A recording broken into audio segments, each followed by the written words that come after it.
I did want to talk about a service today. I wasn't somebody in high school who really was into service. In college, I did transport patients between the post-operative care unit and their rooms. But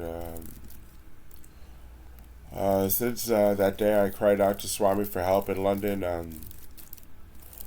I've painted a church. I've had inspiration and blessing and grace to do that on one occasion or one day.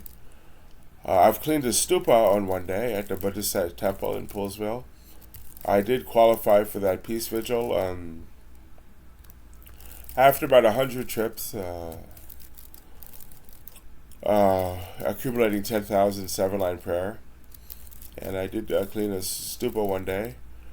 And I have cleaned Hindu temples also. I participated in Karma Yoga at the Vedanta Center. I did. And I cleaned the bathrooms there as Sri Subramaniam, a Mahatma.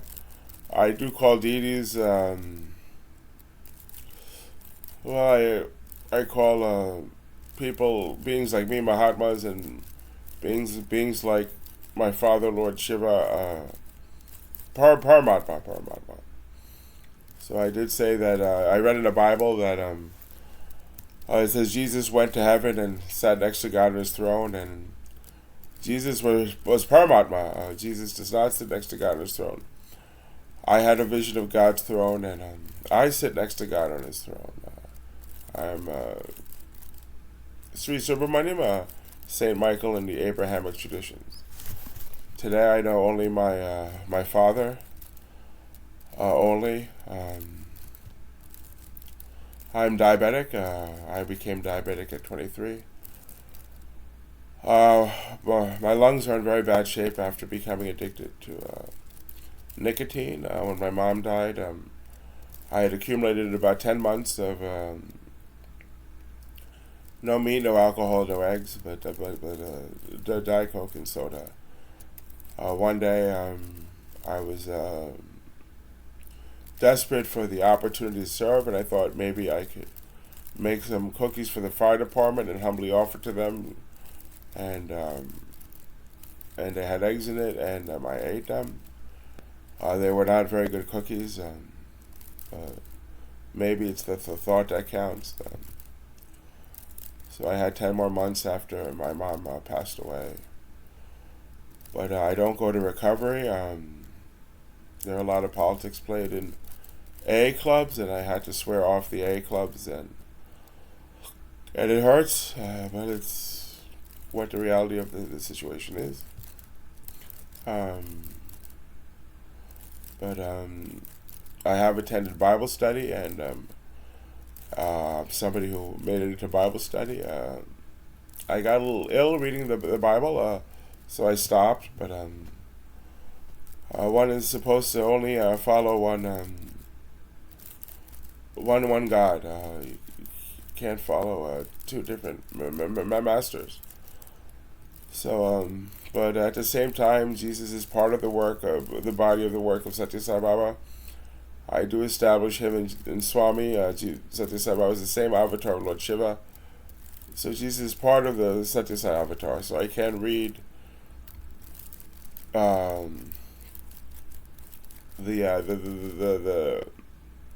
Word of God where Christ exists as is part of the Satya Sai avatar, and there's nothing inconsistent with it. I just have to equate the two, Swami and Jesus. But I don't go to the Buddhist temple because I'm just trying to follow one path, and I had become a devotee at 23 at 187 High Street, Kensington. It was a flat owned by restaurateurs who started at the original Hard Rock, which Isaac Tigrit, my brother, Lord Vinayaka, founded. He made the claim he's Swami's living will, and I confirmed it as a Putta Party delegate. Since that time, in Hinduism alone, I read about 550 discourses. Every Vahini Swami wrote. I read every Upanishad that Swami discourses on. I read Swami Mukundan's commentary on the Gita 8 times, and I've almost finished reading the Gita 10 times in total. I read the Sai Satcharitra 5 times, at least, and I'm the boy in that book who Baba sent on errands. I read books by devotees. I became abstinent from meat, and eggs, and nicotine and Diet Coke. I mean, not eggs, meat and alcohol and nicotine and Diet Coke on Swami's Samadhi. He didn't specify eggs. And somehow I do not eat eggs, but I ate eggs, but I didn't drink Diet Coke, and would later read that he wrote that you're not supposed to eat eggs in a discourse. And that was after becoming a devotee at 187 High Street, Kensington, at the age of 23. 23 years after my cousin told my father, Swami told him that I should be named Pankaj, and that I'd be born premature, and my father had listened to that advice of my cousin. I have participated in karma yoga, cleaning the bathrooms, as someone on the same celestial plane as Mahatma Gandhi, who cleaned the bathrooms at his ashram. I've been blessed with the opportunity to serve. It's fun, it's good. I do enjoy it. It's a life I enjoy. I don't know how this happened to me, but I do go to. I have had the grace to go to the city and distribute food, and I prepare food.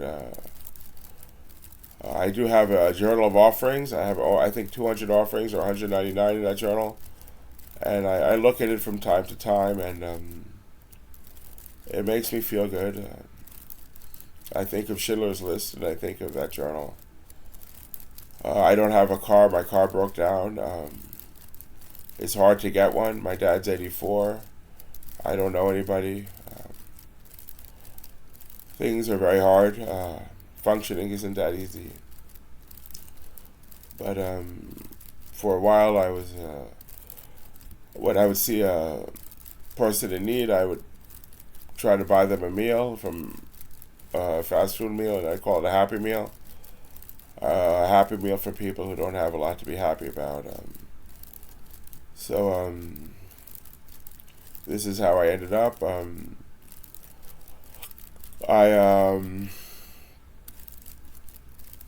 I do have the Sri Prema Sai Baba organization, and I do have a temple on Belpre Road, which is at the site of a Sai Lila. So there is, I think, there was a Sai Lila in Bedford, Mass. I ended up in the Bedford Motel. I stayed at the that hotel that's pretty nice in St. Louis by the Delray Club. One day I ended up there, and I ended up staying at the Parkway Deli. Not the Parkway Deli, but the Bedford Motel years ago, and it's a very thrifty place, and it was pure. It was it's just a very thrifty place. It's not a place I would recommend staying to anybody, but it was Prashanti Nilayam to me, and I do feel that I have that experience, and with Swami's voice in my head. Why? We have a letter from Swami on the wall, and I made it there miraculously, and I guess it was just an out-of-shrug situation. So it concluded with a temple on Belpre Road, but it did conclude finally with a temple on Belpre. So it was just voices and visions. And, I have volunteered at the DC Central Kitchen. I met with a hope for the elderly to volunteer there, but I was engaged in service activities at the Sai Center, and I volunteered at a medical camp once, and And I'd like to get more into service, but I really enjoy feeding the needy when I come across one, and that's what I did. There's a 9-point code of conduct in the SSIO, and I think of following that and how wonderful life is, but I'm afraid of going to the Satya Sai Center because I need bodyguards, and without bodyguards I'm compromised. I have asked for bodyguards in Puttaparthi, they didn't listen. I expressed a desire for the Swiss Guard and wrote to the Pope, but nothing happened there. So I do have the Prayer Messiah organization, and that's I am to Satya Sai Baba, who Peter was to Jesus. So that's how I ended up, and I believe in coexistence and Hindu-Muslim unity. We are Gandhi's Indians, and Gandhi's Indians. Mahatma Gandhi was the number one Shirdi Bhakt ever. He believed in one India, and his ideology, what he wanted, India he believed in, makes him the number one Shirdi Bhakt of all time. Nobody will ever surpass him. For that interpretation of Islam, for standing up for coexistence and religion and India and what India really is, the way he did. There's no flaw in Islam that I can see, and there's, I guess, there's no flaw in Hinduism that I can see. For a while I was wondering if Hinduism is still valid, but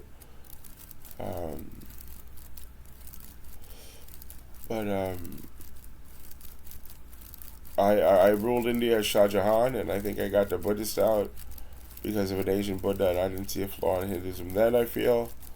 There are religions that are on the Satya Sai logo.